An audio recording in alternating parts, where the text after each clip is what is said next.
유학 가면 좋은지 궁금해 하시는 분들이 많더라고요. 네, 단도직입적으로 말씀드릴게요. 네, 유학 가면 좋아요. 제가 이미 유학을 다녀온 사람으로서, 그리고 유학생들을 20년 넘게 옆에서 지켜본 사람으로서 확실하게 말씀드릴 수 있는 부분입니다. 왜냐면은요, 일단 첫 번째, 입시에 유리해요. 우리 모두 입시 때문에 많이 힘들어 하잖아요. 그런데 같은 성적의 학생이라면 한국 대학보다는 미국 대학으로 갔을 때 소위 말하는 명문대로 갈 수 있는 기회가 더 많다고 보여져요. 무슨 말이냐면 한국 입시가 그만큼 어렵다는 얘기죠. 한국 입시가 왜 어려운 줄 아세요? 한국은 나라가 너무 작잖아요. 그러다 보니까 대학의 수도 적을 수밖에 없어요. 200개 정도밖에 없다고 하는데, 그러다 보니 1등 대학도 하나, 2등 대학도 하나, 3등 대학도 하나밖에 없는 거죠. 그래서 결국엔 수능 문제 하나로 1등 대학 갈 수 있는 학생이 2등 대학을 가야 되는 상황이 생깁니다. 그 수능 문제 하나가 이 학생의 학업 능력을 평가할 수 있는 부분은 아니라는 걸 다 알고는 있지만 할 수 없이 우리는 그 방법으로 대학 입시를 치르고 있습니다. 그런데 미국 같은 경우는 나라가 너무 크잖아요. 그러다 보니 그 2년제 대학까지 합치면 5,000개가 넘는 대학이 있다고 하는데 1등 대학도 당연히 많을 수밖에 없는 거죠.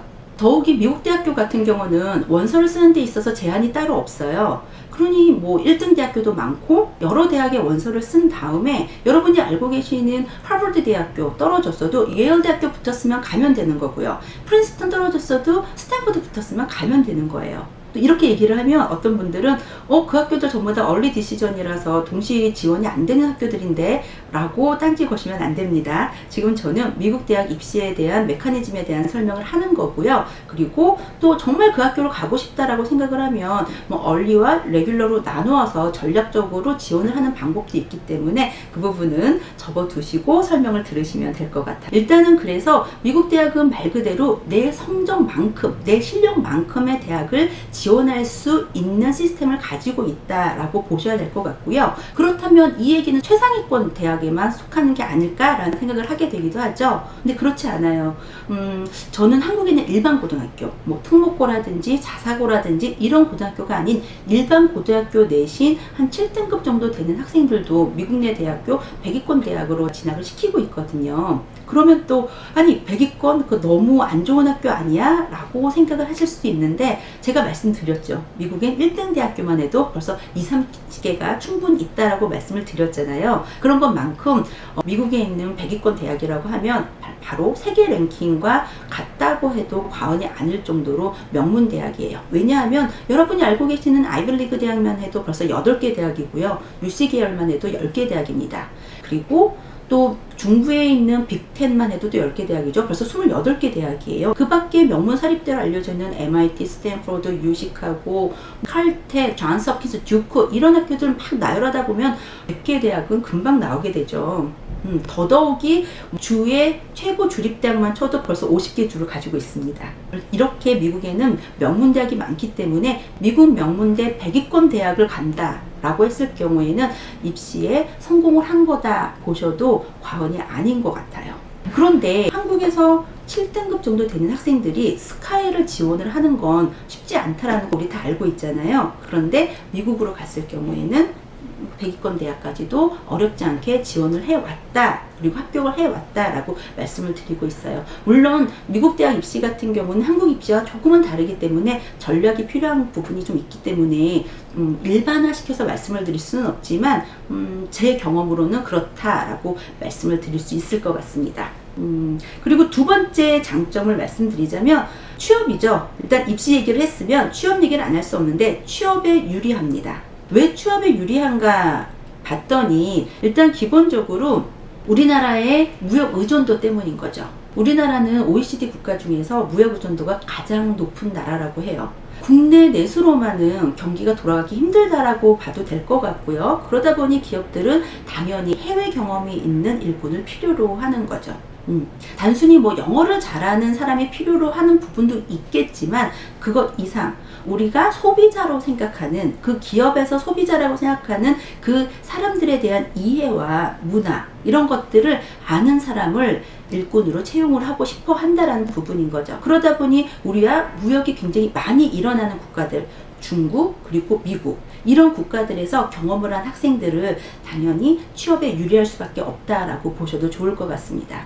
그런데 실질적으로 요즘 유학 다녀와도 별로 기업에서 선호하지 않는데 라고 생각하시는 분들도 계시잖아요. 그런데 그거는 예전에 7, 80년대 유학생들이 많지 않던 시절에 유학만 다녀오면 여기저기서 모셔가던 시절과 비교하면 당연히 요즘은 유학생들이 많아졌기 때문에 경쟁력이 떨어질 수도 있지만 여전히 국내에서만 공부를 한 학생들보다는 어느 정도는 기회가 더 주어진다고 해도 저는 과언이 아니라고 봅니다. 그리고 취업에 유리한 또 한 가지 이유가 있죠. 바로 인턴십 때문이 아닌가라는 생각을 하게 되는데요. 우리나라에서 인턴을 하려고 그러면 거의 취업만큼이나 어려운 상황이잖아요. 그런데 미국 같은 경우는 대학을 졸업하기 전에 학교 이수과정 중에서 인턴십을 반드시 해야 되는 프로그램을 갖고 있는 대학들이 대부분이라고 보시면 될 것 같아요. 그러다 보니 어떤 학교에서는 아예 인턴을 할 수 있는 그런 기업을 매칭을 시켜주기도 하거든요. 마치 우리나라에서 교원 이수를 받고 나서 교생 실습을 반드시 해야 되는 것처럼 비슷한 시스템이라고 이해를 하시면 될 것 같아요. 물론 모든 대학이 그렇지는 않지만 대부분의 대학이 그런 시스템을 갖고 있다라고 보시면 될 것 같기 때문에 이미 미국 유학생들은 글로벌 기업에서 인턴 경력을 가지고 들어온다라는 거죠. 그렇기 때문에 당연히 취업에는 조금 더 유리할 수밖에 없습니다. 그래서 수치적으로도 알 수 있어요. 잡코리아에서 발표한 수치에 의하면 지역별 취업률을 발표를 했거든요. 우리가 인서울이라고 얘기를 하죠. 서울 지역의 대학에서 취업률을 봤을 경우에는 37% 정도가 취업률이 성공을 했고요. 그리고 지방대학 같은 경우는 34%의 성공률이 있었다고 합니다. 그런데 해외 대학 같은 경우는 훨씬 더 높은 수치라고 할 수 있는 42%가 취업에 성공을 했다고 하는 걸 보면 확실히 취업에 유리한 거는 사실인 것 같네요. 그리고 세 번째로는 저는 풍요로운 삶의 질이라고 좀 말씀드릴 수 있을 것 같아요. 풍요로운 삶이라는 건 단순하게 뭐 경제적으로 윤택한 것만을 풍요롭다고 얘기할 수는 없겠죠. 똑같은 걸 보더라도 더 많은 걸 느낄 수 있다면 전 이미 풍요로운 삶이라고 생각을 하거든요. 그런데 큰 나라에 가서 다양한 사람을 만나서 다채로운 경험을 통해서 다각화된 시각을 갖는다면 저는 그것 이상의 좋은 베네핏은 없다라고 생각을 합니다. 아는 만큼 보인다고 했죠. 예를 들어서 뉴욕 지하철을 한번 얘기를 해볼까요? 뉴욕 지하철 가보면 굉장히 지저분하고 습하고 덥고 그래요. 그래서 한국에서 여행을 가신 분들은 굉장히 실망을 합니다. 저도 처음엔 그랬고요. 그런데 잘 생각해보면 그 지하철이 조선시대에 만들어진 거예요. 우리나라에서 가 쓰고 다니던 시절, 가마 타고 다니던 시절에 그들은 그 지하철을 만들었고 세기가 지났음에도 불구하고 그 지하철을 그대로 이용을 하고 있다는 거죠. 우리나라는 사실 20, 30년만 된 아파트들도 재건축을 하고 있는 상황인 거잖아요. 어떻게 이렇게 다른 문화를 가지고 있을까? 이런 것들을 한번 생각해 볼 수 있는 기회가 되는 게 아닐까라고 저는 생각을 합니다. 우리와 다르기 때문에 섣불리 판단하지 않게 되고요. 그만큼 편견 없는 사람으로 되는 게 아닐까라는 부분을 한번 생각해 본다면 확실히 삶이 더 풍요로워지는 것은 사실인 것 같아요. 그리고 마지막으로 이건 가장 기본적인 베네핏이죠. 교육의 질이 다르죠. 일단 대학을 얘기를 해볼까요? 제가 봤을 때는 한국 교수님과 미국 교수님은 조금 결이 다른 것 같아요. 왜냐하면 한국에서는 교수라는 그 직업군 자체가 사회적으로 굉장히 인정받고 존경받는 직업군이라고 볼 수 있죠. 그러다 보니 연구라든지 후학에 관심이 있기도 하지만 그것보다는 사회적으로 인정받는 그 직업군인 게 좋아서 직업을 선택하는 사람들도 종종 있다라는 거죠. 그런데 미국 대학의 교수님들은 제가 체험해본 결과로는 사회적으로 큰 대우를 받는 직업군은 아닌 것 같아요.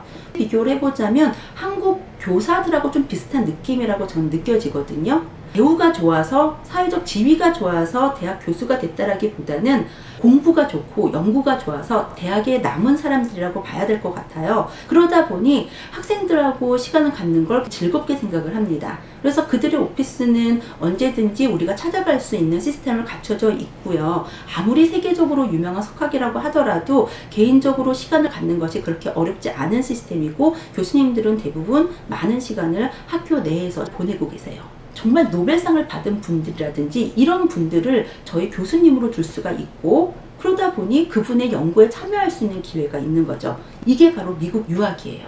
그래서 저는 이런 장점들을 봤을 때 유학 저는 추천한다고 말씀을 드릴 수 있을 것 같습니다. 그럼 오늘은 여기까지만 하겠습니다. 감사합니다.